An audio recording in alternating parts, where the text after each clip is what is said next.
Anga wale nyumandon foli be ka ɲɛsin aw ma Mali kɔnɔ ani Mali kɔ kan aw minnu be ni nin bayina kɛmɛ ka ɲamada ka ɲɛsin jabaraniw ma walasa faamuya be se ka sɔrɔ aw fɛ Sherifila TV bamanankan kunnafoni na min bɛna walawalali kɛ aw ye Mali kunkan ani diɲɛ fan wɛrɛw kunkan b'a fɔ ye ngoni ɲɛ a kuma sele bakuruba kunnafoniw de filɛ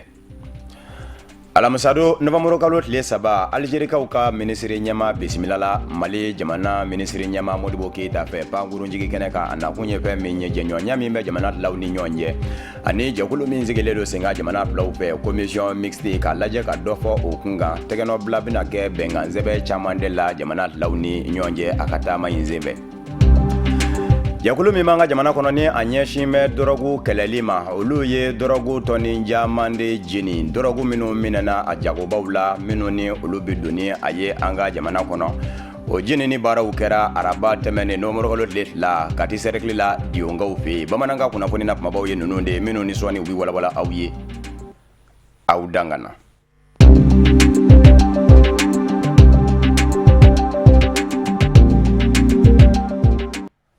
Alamisadonya in na Novembre kalo tile 3 ministre ɲɛma Modibo Keita ye a ministre ɲɛma ɲɔgɔn ka bɔ Algérie jamana kɔnɔ a y'o bisimila pankurunjigi kɛnɛ kan min tɔgɔ dalen don Mali yɛrɛma hɔrɔnya tutigɛba yɛrɛ la Modibo Keita Bamakɔ Senu ministre ɲɛma ka bɔ Algérie jamana kɔnɔ a nakun ye fɛn min ye jɛɲɔgɔnya min bɛ jamana filaw ni ɲɔgɔn cɛ ka lajɛ o ka kɔrɔ don o tɛmɛnen kɔfɛ jɛɲɔgɔnya in fɛnɛ kɛra sababu ye ka jɛkulu min sigi sen kan ni jamana filaw bɛ ɲɔgɔn sɔrɔ a kɔnɔ commission mixte ka lajɛ ka dɔ fɔ o kun kan a ka nin nali in senfɛ tɛgɛnɔbila bɛna kɛ bɛnkan sɛbɛn camanw de la a bɛnkan sɛbɛn dɔ ye kiiri binaku lakana binaku ani ka mɔgɔw ka dɔnta kaburiya formation ministre ɲɛma ka bɔ Algérie jamana kɔnɔ Abdelmalek Selal a ko ale ye o ye Mali jamana kɔnɔ a nisɔn ka di den ka sababu kɛ Mali jamana baden jamana do jamana filaw mɛnna sigila bila sigi fɛnɛ tɛ aya u ye fɛn caman kɛ ɲɔgɔn fɛ ka waleya caman wuli ka bɔ ɲɔgɔn kan hɛrɛ bɛɛ hɛrɛ tana bɛɛ jamana filaw jɛra k'u kɛ ɲɔgɔn fɛ a ko de kosɔn ale na komi ye nin jamana kɔnɔ a bɛ bonyamasegin kɛ ka ɲɛsin Mali ma ɲɛmaw ni Mali denw ma ka labanna ka Algérie jamana ɲɛma Azizi Bouteflika ka bonya tɛngu Mali jamana denw ni a jamana ɲɛma El Hadji Ibrahim Boubacar Keita la a ko ale bilama ani ministriw fɛnɛ bɛ ɲɔgɔn fɛ taama in na ka bɔ Algérie jamana kɔnɔ u ka jɛkulu commission mixte ani Mali ministre ɲɛma u na jɛ ni ka kɛ a kɛnɛ denba ye ka lajɛ ka fɛn caman fɔ ɲɔgɔn ye ko barisabu ka da kan ko kɔsada in na ko Mali jamana ni Algérie jamana k'u ye baaraba caman kɛ ɲɔgɔn fɛ o kuma na k'a lajɛ hali bi Mali jamana de ani a jamana ɲɛmaw k'a dɔn k'a fɔ Algérie jamana kɔni bɛ Mali jigiyala kuma bɛɛ n'a mago jɔra la kuma o kuma a tɛna fɔ a jigi kɔ kɛrɛnkɛrɛnnen ɲɛna Mali bɛ waati min kɔnɔ ni o ye kabini san 2012 ni Bamanjuw nana an ka jamana kɔrɔ yan b'a daminɛ bibi na diɲɛ selekɛna ni setigi jamanaw ani Mali teri jamanaw jɛmɛ k'u tɛgɛ di ɲɔgɔn ma walasa degun in bɛ se ka ta ka bɔ an ka jamana kan wa ko Mali jamanadenw a n'a jamana ɲɛmaw k'a dɔn k'a fɔ u bɛ se k'u jigi da Algérie jamana kan u kɔkɔrɔma donni na walasa baaraw bɛ se ka nɔgɔya u bolo a ye a jira a ka dantigɛliw la k'a fɔ kumaɲɔgɔnya fanbaw bɛna kɛ fɛn minnu kan jamana filaw ni ɲɔgɔn cɛ Mali faaba la Bamakɔ o dɔ ye sɔrɔsiraw yiriwali ani danjɛw ni ɲɔgɔn cɛ baaraw minnu kan ka kɛ tɛgɛ di ɲɔgɔnmaw kɔnɔ walasa yiriwaliw bɛ se ka sabati ko barisabu ka da kan ko ni ye an ka jamana filaw lajɛ bi an bɛ sigidi la kɔnɔ min ni Ala ye an gɛrɛsigɛ kɛ bamanjiya wale ani maa minnu bɛ yen nɔ ni olu ye maramafɛn jagolaw ni dɔrɔgu jagolaw ye olu de kɛmɛ ka an ka danjɛ filaw kɔni labɔ ko kumana k'a bɛ wajibiya de an ka tɛgɛ di ɲɔgɔn ma ka se ka ɲɔgɔn dɛmɛ ka degun in da ka bɔ an dala min bɛ se k'a to an ka jamana filaw bɛ se ka kɛ bɛn ani basigi jamanaw ye an ka kɔnɔ in na Farafina tilibiyanfa jamana 15 minnu jɛn bɛ tɔn kelen na communauté économique des états de l'Afrique de l'Ouest CEDEAO olu dɔnniba kangaranw u ko maa minnu ma faamuyalenbaw experts olu kɛmɛ ka ɲɔgɔn sɔrɔ Mali faaba la Bamakɔ ka lajɛ ka baaraɲɔgɔnya minnu ni u kɛmɛ k'o n'u don kɛrɛnkɛrɛnnen ɲɛna baara bolodalen min bɛ wele ko programme régional de coopération transfrontalière 2017-2021 o ye baara bolodalen ye min ni a bɛ cakɛ ɲɔgɔnya ko fɔ jamana 15 ni ɲɔgɔn cɛ hakilina don hakilina min dara ni ka laban ka kɔkɔrɔma don Allemagne jamana fɛ kɛrɛnkɛrɛnnen ɲɛna u ka baara bolodalen min wele ko GIZ o de ye CEDEAO dɛmɛ walasa baara in ka se ka sabati a jamana 15 ni ɲɔgɔn cɛ ni ma faamuyanenba ninnu experts u ka nin sigi min kɛlen filɛ nin ye u bɛna lajɛ de baara bolodalen san 2017 ni san 2021 ni ɲɔgɔn cɛ u ye a baaraw bɛɛ lajɛlen kɛ k'a ban a tɔ de tora sa ka tɛngun farafina tile bi yanfa jamana 15 minisiriw la olu minnu kan ka ɲɔgɔn sɔrɔ a kɛnɛ kan kɛrɛnkɛrɛnnen ɲɛna minisiriw minnu bɛ yen nɔ ni olu ɲɛsinnen don intégration ma o ye ka taama ka bila ɲɔgɔn na minisiriw ye aya olu de bɛna lajɛ sa ni ka jateminɛ kɛ gafe in kan a bannen kɔfɛ expert ninnu fɛ ni o ye maa faamuyanenw ye an bɛ aw ladɔnniya k'a fɔ nin baara bolodalen min ni a bɛna kɛ farafina tile bi yanfa jamana 15 kɔnɔ san 2017 ni san 2021 ni ɲɔgɔn cɛ gafe de don gafe min ni a bɛna kɛ sababu ye ka cakɛɲɔgɔnya kɔni sabati jamana 15 ni ɲɔgɔn cɛ Shuaibu Lawuli ni ale ye CEDEAO a ma ɲɛmaa dɔ ye commissaire ale y'a jira k'a fɔ hakilina ɲɛ CEDEAO yɛrɛ fɛnɛ ka hakilina kura de baara bolodalen kura don walikele taabolo kura don CEDEAO bolo CEDEAO ka cakɛɲɔgɔnya kana da jamana ɲɛmaw ni CEDEAO ni ɲɔgɔn cɛ cakɛɲɔgɔnya dama mɔ walikele ni dɛmɛ minnu bɛ kɛ k'a kɛ jamana ɲɛmaw ni CEDEAO ni ɲɔgɔn cɛ dama mɔ a ka bɔ o la k'a kɛ CEDEAO jamanadenw yɛrɛ dama ni ɲɔgɔn cɛ minnu sigin bɛ a kɔnɔ sigida ɲɛmayasow minnu bɛ yen nɔ a ka se ka olu bɛɛ lajɛlen lasɔrɔ k'o ye CEDEAO ka hakilina kura ye min ni o bɛ nin baara bolodalen kura in kɔnɔ ko dakuruɲa kelen a kun ye fɛn min ye a ya fɛn minnu bɛ yen nɔ ni maaw mago bɛ se ka jɔ olu la kɛrɛnkɛrɛnnen ɲɛna k'a daminɛ ji sanuma mindaw la labidaninsow ni kalansow o n'a ɲɔgɔnnaw k'a bɛna kɛ sababu ye k'olu bɛɛ lajɛlen nɔgɔya jamana 15 ninnu a jamanadenw bolo Allemagne jamana ale ka baara bolodalen min bɛ wele ko GIZ a ye euro wari miliyɔn dande da ni k'o don ko in da fɛ ka di CEDEAO ma min bɛ se ka to baara a bɛ se ka nɔgɔya sɔrɔ sira o n'a yiriwa a la o tɛmɛnen kɔfɛ min ye ayiwa lakanako ta fan fɛnɛ ye aya jamana 15 fɛnɛ kɔnɔ o fɛnɛ bɛɛ kɔnɔ an bɛ aw ladɔnniya k'a fɔ kunnafoniw ye a jira ko a na kɛ sababu ye ka CEDEAO jamana 15 ninnu kɔnɔmaw sɛbɛkɔrɔ lafiya. An y'a fɔ an ka bakuruba kunnafoniw na jɛkulu min bɛ an ka jamana kɔnɔ ni a ɲɛsinnen don fɛn min daw minnu ni olu man ɲɛ ma ni min ka kɛnɛya ani ka hakili mɔ dɔrɔgu n'a ɲɔna aya o jɛkulu min ɲɛsin bɛ o kɛlɛli ma u k'a ma ko office central de lutte contre les stupéfiants olu ye dɔrɔgu caman minɛ tɔni caman don ni ka a jeni i n'a fɔ u ka jɛkulu yɛrɛ a sariyasenw bɛ o min fɔ kɛrɛnkɛrɛnnen ɲɛna dɔrɔgu kɛlɛli sariyasenw aya ni tɔni caman kɔni minɛna a la a ka kan a ka foroba jeni maaw ka wele bɛɛ lajɛlen ka ye a kɛnɛ ka kiiri ɲɛmaw olu bɛ ye a kɛnɛ kan o baara dɔ de kɛra araba tɛmɛnen diyonkaw fɛ ka ti cercle la dɔrɔgu tɔni caman in jenina maa caman kun bɛ a kɛnɛ kan an yɛrɛ ka maa minnu kun bɛ Sherifla TV Jabarani tɔgɔ la o ye Kadi Jakite ani Ibrahima Kulubali ye olu ye fɛn min sɔrɔ ka bɔ an ka jɛ k'a ɲamadaw fɛ. An ka sariya sen 136 na min bɛ dɔrɔgu ko kan o y'a yira k'a fɔ ko ni dɔrɔgu minnu minɛna k'o bɛ jeni an ka sariya tigiw ɲɛna ani cakɛdaw ɲɛna minnu sigilen don nin fɛn ninnu kɛlɛli kama o hukumu de kɔnɔna na communicisi procureur o ye yamariya di min b'a to ni fɛn minnu minɛra olu bɛ se ka jeni cogo min na. An kun ye a fɔ mɔgɔw ɲɛna wagati min na an bɛ ka journée internationale de la lutte contre la drogue célébrer k'a fɔ ko an bɛna minɛn minnu minɛna san kɔnɔna la an bɛn'olu jeni nka a ma se ka ko wagati kɔnɔ o de y'a to an ye yamaruya ɲini procureur fɛ min ye commune 6 procureur ye walasa minɛn minnu b'an bolo an bɛ se k'u jeni bi cogoya min na. Ni dɔrɔgu minnu jenina a yirala k'a fɔ k'u ka ca wa an ka cakɛda 3 de y'a baara kɛ kalo 8 ɲɔgɔn na kɔnɔ k'a ta marisi kalo la ka n'a bila ni octobre kalo in na. Minɛn ninnu cannabis b'a la n'u b'a fɔ o ma ko joint n'o ye bin ye furakisɛw b'a la ani cocaïne cannabis ale tonne 3 ani kilo 500 furakisɛ ninnu o ye kilo 500 ɲɔgɔnna hakɛ ye cocaïne ale gramme 400 ani 35 nin kɔni nin y'a fɔlɔ ye anw fɛ ɲina ka da kan an ɲiningara tuma caman an ka minisiri yɛrɛ ɲiningara a la k'a fɔ minɛn minnu mana minɛ an bolo nin ye minɛn ninnu mun de bɛ k'a la o jaabi de filɛ nin ye sɔgɔmada in na ka yira mɔgɔw la k'a fɔ ko ni nin minɛn sugu ninnu minɛna anw fɛ a bɛ jeni de. Hakili da jiginna office central des stupéfiants ale sigira sen ka avril kalo la san 2010 a sigikun ye ka fɛɛrɛw kɛ min bɛ dɔrɔgu ko kɛlɛ an ka jamana kɔnɔ an kɛrɛfɛ jamanaw kɔnɔ ani diɲɛ bɛɛ kɔnɔ. An ka jamana kɔnɔ san 2012 diɲɛ selikɛnɛ ni setigi jamanaw ye wulikajɔ kɛ ka an dɛmɛ walasa bamanjiya wale daga bi ta ka bɔ an dala o kɛra sababu ye diɲɛ selikɛnɛ ni tɔnba Nations Unies y'a ka basigili jɛkulu MINUSMA bila an ka jamana kɔnɔ bi bi in na kunnafoniw y'a yira k'a fɔ MINUSMA a b'a fɛ ni ka daga yɔrɔ kura dayɛlɛ jamana kɔrɔ yan b'a fɛ kɛrɛnkɛrɛnnen ɲɛna marabolo min bɛ wele ko Menaka marabolo kura a bɛna kɛ sababu ye MINUSMA ma ɲɛmaw ka fɔ la ka se ka u walankata jamana fanjama fɛ ka jamana kɔrɔ yan labɔ nka dɔw fɛnɛ ye a jira k'a fɔ min wɔndɛ kuma yɛrɛ lɔ o de ye k'a fɔ MINUSMA bilama kuma bɛɛ aya ni a ko a bɛ sera ninnu matama i bɛ taa sɔrɔ a bɛ taa bi bamanjiw wale kelen dansago wale tigilamaw ka diya dalen kɔnɔ maa caman bɛ bɔnɛ a nin na a y'a ko Menaka ma na to ka kɛ sigiyɔrɔ dɔ ye ko na kɛ sababu ye ka u kisi o mɔ o kumana Gao min ni sanga ni waati u kɛtɔ k'o lasɔrɔ ni bin bɛ kɛ o ka o bɛ kɔrɔyanfan fɛ dɔɔni ka tɛmɛ hali bi Menaka kan ni Menaka kɛra dagayɔrɔ dɔ ye a na kɛ sababu ye Niger ani Menaka ni ɲɔgɔn cɛ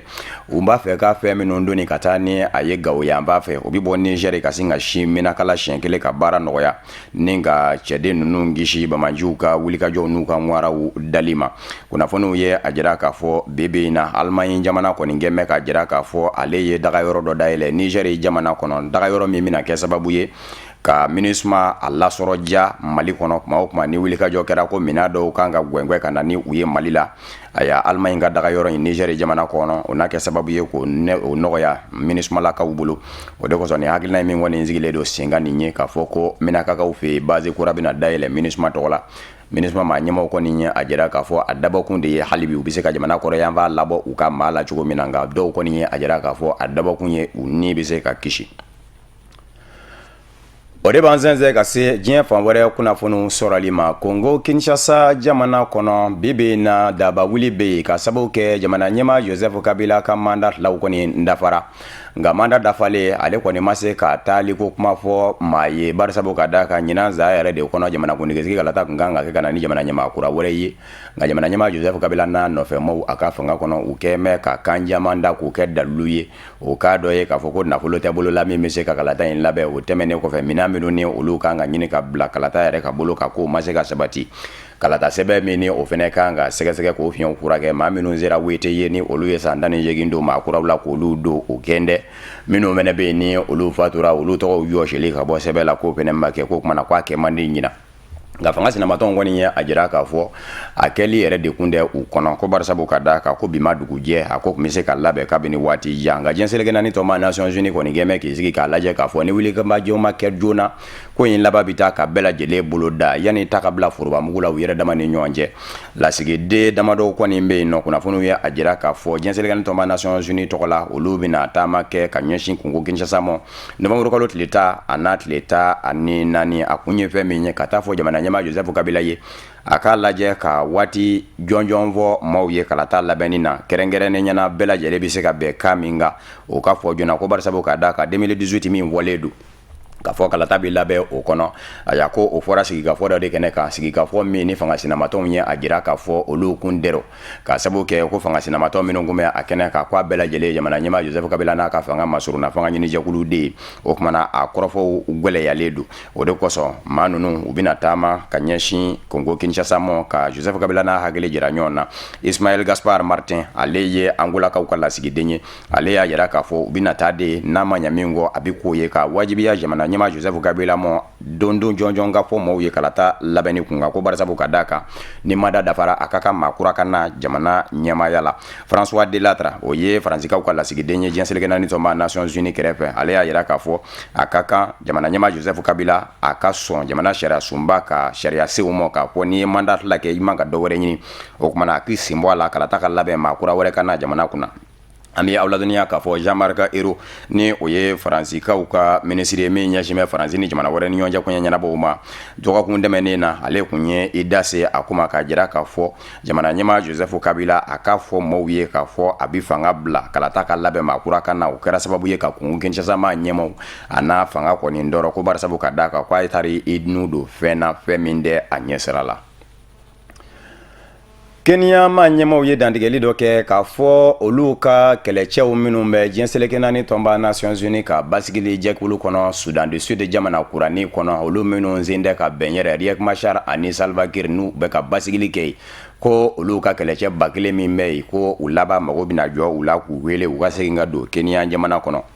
dantigɛli in kɛra araba don Kenya ma ɲɛmaw fɛ nka dɔw y'a yira k'a fɔ aya Sudan du Sud jamana kɔnɔ jɛnsɛlikɛ naani tɔnba Nations Unies ka basigili jɛkulu min bɛ ni o ɲɛma ye Kenya jamana denye General Johnson Mogowa Kimani Ojengi ale wulila ka bɔ a jɔyɔrɔ la ka sabu kɛ sɛgɛsɛgɛli dɔ kɛra kwasada in na jɛnsɛlikɛ naani tɔnba Nations Unies bolofara fɛ min ɲɛsin bɛ hadamadenya hakɛw ma o y'a yira k'a fɔ juillet kalo la Riek Machar ka maaw ni jamana ɲɛma Salva Kiir ka maaw ye ɲɔgɔn sɔrɔ min kɛ ni niw tiɲɛna a senfɛ ko u y'u ta kɛ jɔseere ye ko u ma se ka don maaw ni bɔnɛ cɛ bin kɛra musow ka u ɲɛ bosolen ɲɛna u ma se ka foyi kɛ aya o kɛra sababu ye ka ɲɛma in gwalon ka bɔ a jɔyɔrɔ la nka Kenyama ɲɛmaw olu ye dantigɛli kɛ ka jira k'a fɔ jɛnsɛlikɛ naani tɔnba Nations Unies ni hakilina min da k'olu ka maa buli ka bɔ jɔyɔrɔ in na ko u ma a lajɛ kosɛbɛ ko bari sabu ka da ka degu dɔ de bɛ jɛnsɛlikɛ naani tɔnba Nations Unies ka basigili jɛkulu in yɛrɛ ka Sudan du Sud jamana kɔnɔ minanko kɛn tɛ k'a labɔ a ya baarakɛminɛ caman bɛ yen ko o bɛ jɛ ko o gwɛlɛyaw de kun kan ka furakɛ ko nka ko ka laban ka degu ta k'a kɛ maa kelen ko ye ka taa maa kelen wuli ka bɔ a jɔyɔrɔ la ko jɛnsɛlikɛ naani ko a ma ka baarakɛta kɛ an bɛ aw ladɔnniya k'a fɔ hadamadenya hakɛ lapasa jɛkulu min bɛ Amerikikaw fɛ yen Human Rights Watch o y'a yira k'a fɔ maa caman bɛ yen minnu bɔnɛna u ni na ka sabu kɛ jɛnsɛlikɛ naani tɔnba Nations Unies ka basigili jɛkulu ka jɔseere de ye Sudan du Sud jamana kɔnɔ. Afrique du Sud jamana ɲɛma Jacob Zuma nin sen ye a kɛ man di ka bɔ nin na jateminɛbaw ka fɔ la a tun b'a fɛ ni ka ŋwara da jateminɛ gafe min na rapport k'a fɔ a kana ye fiyewu ɲɛtilafɛ jamana kɔnɔ ka sabu kɛ a da man di la fɛn in sera ka bɔ k'a da bɛɛ lajɛlen ɲɛkɔrɔ bɛɛ sera ka faamuya sɔrɔ a la dɔwɛrɛ tɛ ka sɛgɛsɛgɛliw kɛ n'o y'a sɔrɔla Jacob Zuma ŋunuŋunu minnu bɛ a nɔfɛ yuruguyurugu nasara ka u sɛmɛndiya bɛɛ wa a y'an bɛ aw ladɔnniya k'a fɔ jateminɛ gafe in rapport in y'a sɛmɛndiya kɛrɛnkɛrɛnnen ɲɛna du min ni o bɛ Afrique du Sud jamana kɔnɔ wali kelen kabila min ni o bɛ Afrique du Sud jamana kɔnɔ Indi jamana denw don olu kɔni bilama ni Jacob Zuma kɔni gɛmɛ ka bɛn fɛn caman ka jamana kɔpasa kan marchew kɔni bɛ ta ka di u ma cogo min ka di u ye a ya gouvernement yɛrɛ kɔnɔ ministre min kan ka kɛ ministre ye yani o ka kɛ ministre ye b'a sɔrɔ gubutalakaw jɛmɛ n'o ye fɔlɔ de o ka ministriya ka sɔrɔ ka sabati sɛgɛsɛgɛlikɛ jɛkulu y'a jira k'a fɔ a y'a mɛn a ka gafe kɔnɔ gafe min sɛbɛnfura ye 355 ye ko ministre caman bɛ yen kɛrɛnkɛrɛnnen ɲɛna ministre min ni o ɲɛsinnen don a y'a musaka ko ma ni ministre kura in de do sawa kɔrɔlen de do sawa u kɔni ma faramasiya ko nka ko o ministre in a ya ko euro wari miliyɔn 40 ɲɔgɔnna de taara ka di o ma gubutalakaw fɛ Indi jamana den ninnu fɛ a ya sɛgɛsɛgɛli y'a yira fana k'a fɔ Jacob Zuma yɛrɛ ko kuma caman k'a y'a ɲini a ka ministrew fɛ k'u k'a lajɛ u ni gubutalakaw ka bɛn fɔla u kana tiɲɛ fiyewu ale ka maa masurunamaw don olu bɛɛ lajɛlen kɔni zɛmɛ ti yan bɛɛ kabini gafe in kɔni bɔra ka bi o yɔrɔ bɛɛ Julius Malema min ni denmisɛnnin jama kɔni don Afrique du Sud jamana kɔnɔ n'a yɛrɛ tun bɛ Jacob Zuma ka fanga ɲini jɛkulu ANC kɔnɔ ni ani u ma ɲɛ sigila a taara ka fanga ɲini jɛkulu sigi ka kɛ fanga sinamatɔn ye ale kɔni ma fila kɛ a ye wulikajɔ daminɛ o yɔrɔ bɛɛ ko a bɛ a ɲini Jacob Zuma fɛ a ka fanga bila Jacob Zuma kabini san 2009 ni a nana fanga kɔni na a bilama maa caman kɛmɛ ka jira k'a fɔ yuruguyurugu caman bɛ a tɔgɔ bɛ olu la wa gafe in yɛrɛ kɛmɛ k'a jira k'a fɔ jalaki min ni o bɛ se ka a sɛgɛrɛ o ye de k'a fɔ a ka jamana ɲɛmaya jɔyɔrɔ k'a y'o bila maa wɛrɛw ye minnu ni olu tɛ jamana ɲɛmayaso kɔnɔ ko o jalaki bɛ se k'a nɔminɛ a ka fanga ɲini jɛkulu ANC maaw y'a jira k'a fɔ olu kɔni bɛ ka gafe in kala k'a kɔnɔ kumaw jateminɛ fɔlɔ yanni u ka dɔ fɔ nka maa caman fɛnɛ y'a jira k'a fɔ hali n'u y'a kalan k'a jateminɛ a kɛ man di ka ɲɛ sɔrɔ u bolo k'u tɛna kɛlɛ kɛ ko bari sabu ka da kan k'u yɛrɛ dama ko bɛn tɛ u ni ɲɔgɔn cɛ maa tilalen do fila ye Jacob Zuma ka taa a n'a kana taa ni ɲɔgɔn cɛ